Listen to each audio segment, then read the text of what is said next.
Welcome to Betrayal Narratives. In today's video, we re-diving headfirst into a jaw-dropping true story that proves life can be stranger than any soap opera. A small-town engineer who builds bridges by day only to watch his own world collapse when his picture-perfect wife trades him for a swaggering ex-NFL principal. I wasn't supposed to make it out of the cornfields. My parents milked cows at 4 a.m., fixed tractors with duct tape, and still quizzed me on multiplication tables every night at dinner. Learning is the only crop that never fails. My dad used to say, wiping grease off his hands. First-gen college kid, engineering scholarship. Tutoring gig to dodge student loans. I was the human embodiment of a bootstrap fairy tale. Then came Cindy, Poly C major, sunshine smile. Parents who quoted Aristotle at Thanksgiving. We met over a Supreme Court case assignment, Marbury v. Madison, and she argued so passionately that I forgot the difference between judicial review and judicial restraint. Group project turned into coffee dates, coffee into picnics. Picnics into I love you, whispered under a mango tree behind the student union. We graduated, swapped cheap rings, bought a shoebox house with a mortgage that felt like a love letter to the American dream. Bedroom walls were thin, but the laughter was loud. We didn't know yet that echoes can turn into alarms. 5 years of marriage tasted like fresh orange juice. Sweet, a little acidic, but always worth the squeeze.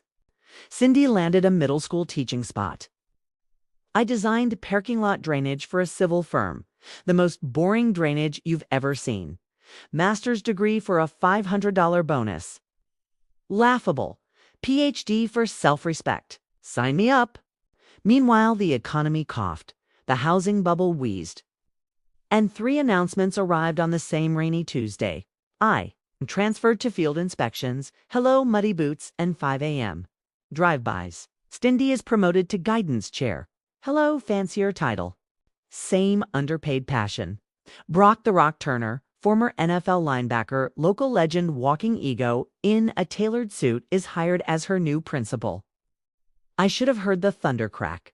Instead, I opened an umbrella of denial. Brock's jawline had its own zip code.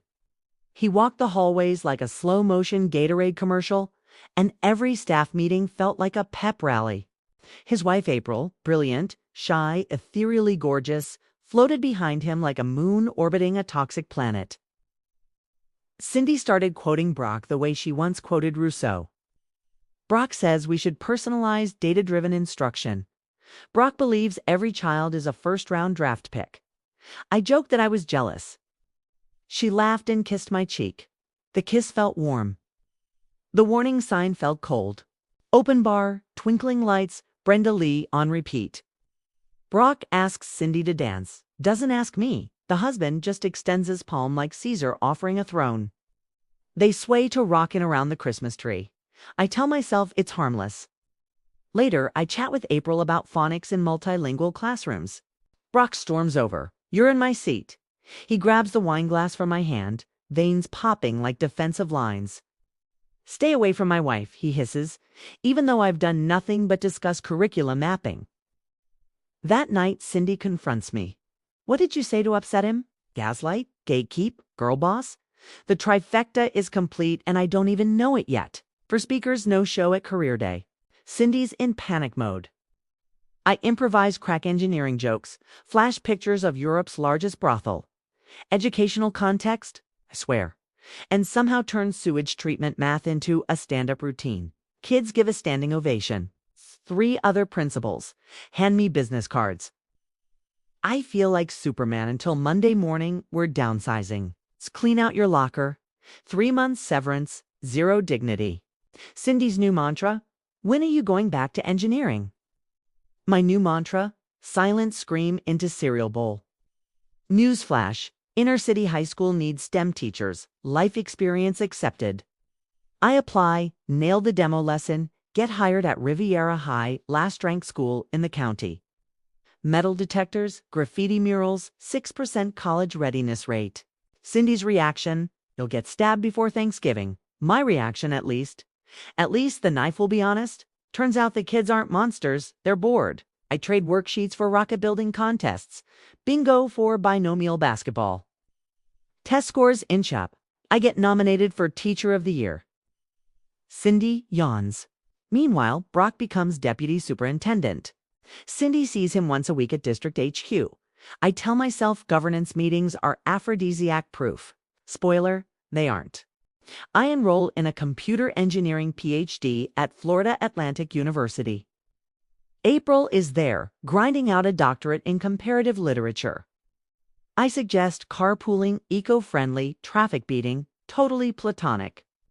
Brock's response: touch my wife's Prius and I'll break your femur. April and I start meeting for coffee instead. She vents about Brock's controlling streak. I vent about Cindy's emotional radio silence. Friendship sprouts watered by caffeine. Sunlight of shared trauma. Evening class ends early. Professor's sick. April's phone is dead. She scribbles a note for Brock, asks me to drop it off.